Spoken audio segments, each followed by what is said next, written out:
Check this out from Daily Mail.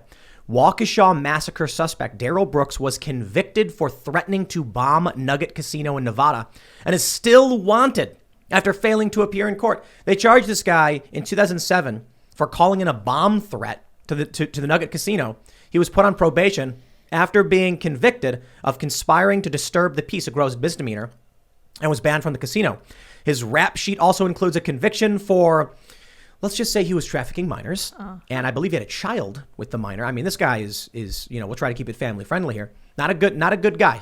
Not good at all. But based on this, as well as other information that's come out, what Andy No reported and then I used in my reporting, which really triggered the media. They were so angry. Oh, no, don't tell everybody this guy supports Black Lives Matter and that he's promoted black nationalism and that he's threatened to harm white people, because that's the truth.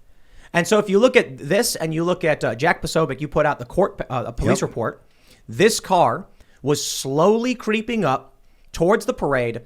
It was not a pursuit. He was not fleeing anything. And he was going slow enough that one of the officers was able to walk up to the car, bang on the hood, walk over, bang on the door. And then the car speeds through, choosing to go down this path. It was not pursuit. This was an intentional act. Let me put it this way. They've charged the guy with intentional homicide. Witnesses said he was swerving into people. The police said he was slowly moving up and they banged on the car telling him to stop. He's posted about how he's wanted to kill white people. He supported black nationalism and Black Lives Matter. But the media says it was an accident. The media is downplaying this. They're criticizing me and Andy No and many others who are pointing these things out. What do you call it if a guy goes online, threatens harm against white people, and then gets in an SUV, drives up to a parade route, runs over a bunch of white people? Well, answer. I always got the answer. That's just a traffic accident, buddy. Yeah, you're connecting too many dots over there. What do you even think you're doing? That's not the narrative. That's not what the police officers told us. It was an SUV. So this is what you get. If you have a guy who goes on social media and says he wants to harm white people, and then he runs through a parade route directly through it, swerving into people, what you get is an SUV involved in an accident. Right. Well, so here's what... And you can go to waukeshacounty.gov. You can see the entire thing. I've got it written up as Detective Casey, Officer Berlin. They come up and they talk about this, where they say it was driving so slow that they were able to walk up to it, knock on the hood. Then he brushes them aside, but he's still going slow. Then they're able to knock on the window, right, and say, stop, you can't go in there. That's a parade route. At that point, he turns and drives. So if you go look at the videos, if you freeze it, you can actually see that his hood is already damaged right before he gets there. That's because he had to drive through barricades to get onto the parade route. So you combine that with this video that just some anon went and filmed himself driving down that road, and then they time it up with the videos, and they realize that you would have to be driving slow and then speed up. But here's the key. Here's the key point of that. And I talked to people locally from the Myth Informed guys. You know those guys. Yeah. They're in Milwaukee, so they are telling me, they said, Jack, Waukesha it's not like some town where you can get stuck. There's a million ways in and out. There's plenty of routes. It's ridiculous to even think that you would somehow be, accidentally trapped on a parade route. So as the car is driving, you can see this in the dash cam video that this guy filmed, you have to make a hard right turn into where the parade route was. So it's that hard right turn where he would have to smash through the barricades and then speed up to be able to go through. That is intent. How far away did Brooks live? Oh, he lived in Milwaukee. That's like 25 minutes away. So did he came, apparently he came from a domestic. They're saying no, they said there was an altercation nearby. I think it's totally unrelated. It's weird. So it was a boat ramp, believe it or not, of all things, right? So there's a boat ramp. There's what you hear on the police scanner, that there's this altercation, and there's something about, hey, that's actually why the first police officer went over. Let's see, I can pull this up. That he went over at approximately 4:35 p.m. Detective Casey heard via Waukesha Police Radio that a reserve officer was informed by a citizen that two people were fighting in the area of White Rock School. Squads were sent to that area to further investigate. A few minutes later, Detective Casey hears the horn honking from an area north of his location, and that's where he goes in and sees him essentially going into the parade route. I'm just wondering, this guy lives so far away. Why was he out there? Right. I think it's obvious. I think anybody who looks at the story says, in the absence of evidence, the solution with the least amount of assumptions tends to be correct, and that looks like a terror attack, a racial and political terror attack based on what this guy had said and believed. And it's possible it wasn't, to be completely honest, but that's the absence of evidence. What we have here is it was an intentional act, it was deliberate, and we can see his motivations. We can see some of his inclinations on social media. That doesn't mean doesn't mean motivations, but I think, when we're dealing with crimes and stuff, it is reasonable for a person to try and figure out what motive may have been. At this point, it is reasonable to assume this was a terror attack for racial and political reasons. Real quick, we had just 2 days before this, the Rittenhouse verdict, we had an activist reported on the 20th. This was one day. An activist, it was reported, had said that this country is a tinderbox and one more match or whatever, and it's going to go up. We had tons of people on the left. We had that Democrat in Illinois saying it's karma.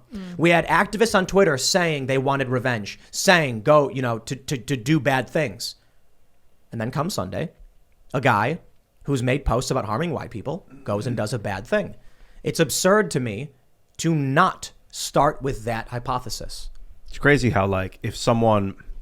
The way murder can happen and how people will respond differently. Like if that guy had been face to face with each of those individuals, looking in their eyes and using a knife to kill them each, one after the other, this would be another realm than being behind the icy cold steel of a car where they can't see your face. It's like a drone dropping a drone bomb as opposed to being the one there doing the killing. I mean, but he's like the people I understand the drone argument, but they'd be stringing him up if he was like a knife killer and had blood all over his body and stuff. There are two lines here that I was just about to read, and one of them speaks to exactly what you're talking about, because it says, Officer Buterin observed the driver looking straight ahead directly at him, and it appeared he had no emotion on his face. As the vehicle passed his location, he continually yelled for the vehicle to stop. Skip ahead a little bit.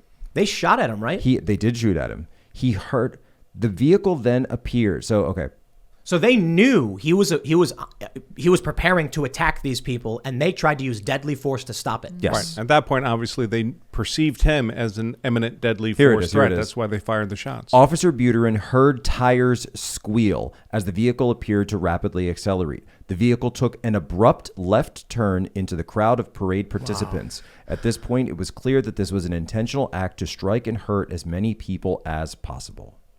And so I love this. If we operate on what the police said, they said they've ruled out terror. Then I can only say impulse. I mean, it's not passion. Passion, you maybe argue passion, but what was he mad about? Was he he was driving up and he saw some Karen yelling and he was like, oh, now I'm really angry. And in this passionate moment, there was no great passion. So it was just blind. Legally, it would only matter anyway if the passion was aroused by the people he used force against. Right. So that's clearly not the case. So maybe drugs? I would love to see a toxicology report here. Oh, it would be off the charts, would be my expectation. Yeah. I mean, you see that ring video and the mugshot that's come out. I mean, this does not seem like a guy who's operating his right. You'll have every peak on that graph. And that may be why the police said it's not terror. Because it turns out the guy's just, whacked out of his mind and was just slamming the gas thinking he was running over gummy bears or something. Huh. He's just like tripping and crazy. So my issue is I would love to believe this guy was just on drugs. I don't want to live in a world where it certainly wouldn't be the first terrorist attack that was committed by someone on drugs. No, for sure. I'm just saying, if someone was on drugs, we can then argue, oh, okay, so there's evidence to suggest maybe it wasn't terror, just a drug addict doing something crazy. I think it's still a fair assumption that this guy was politically motivated in what he did. I'm just saying, right now, there is no evidence of drugs. The only thing we have is this guy's political statements about wanting to hurt white people, which, something about banging heads or something. And then getting a car and doing this, plus the timing, plus the political nature of what's been going on. And so I lean towards, not definitively, but I think it's a fair assumption it was terror. If they come out with a toxicology report and say he was on drugs, it would shift more towards the middle again. And I'd say it's still, likely it could be terror, but it could also be the guy was whacked out of his mind. So here's my thing, too. And, I had kind of already been thinking this with some of those social media posts that you and Andy were highlighting. I went through a ton of them myself before the thing got taken down. Andy was highlighting. Yeah, I was just citing reporting that I'd seen. And now I think New York Post has put it up, Daily Mail's put it up. But specifically, now, of course, the anti-white posts, the FBI is not tracking that. They're just not. Yeah. But the anti-police posts that he had up, the post about killing police officers, that's something that definitely would. Wait, he had a post about killing cops? Right. Wow. Talked about, called them pigs and this type of thing back in 2020.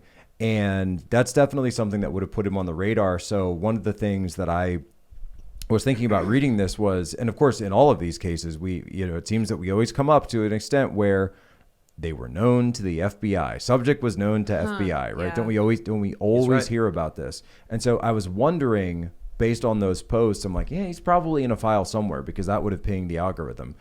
But then we hear this thing about the casino and that he threatened to bomb a casino. That's like, okay, FBI's definitely got a file on this guy. They know him. 100%. Well, in fairness, I'm also known to the FBI. I teach at the academy there. Yeah, but I mean, I've been through some FBI training myself. But something I find interesting about this whole thing is we have the story itself, right? Why did he do this? Was it intentional? Were there drugs? Kind of the core story. But then there's also the meta story. Like, why are all these people instantly coming to his defense, trying to explain away what happened? Or just cover up. He was chased by someone with a knife, or there was a gunfight, or there was some innocent explanation for this. It wasn't actually an act of malice that did this. And Thanks for checking out this segment from the Timcast IRL podcast. If you want to watch live, you can check out this channel Monday through Friday at 8 p.m. And don't forget to smash that like button, subscribe to this channel, and if you want more unfiltered and uncensored content with all of these guests, go to timcast.com and become a member. All of these guests you know and love in exclusive segments on our website where we are unrestricted in what we talk about, so you'll definitely not want to miss it. Thanks for hanging out. We'll see you all next time.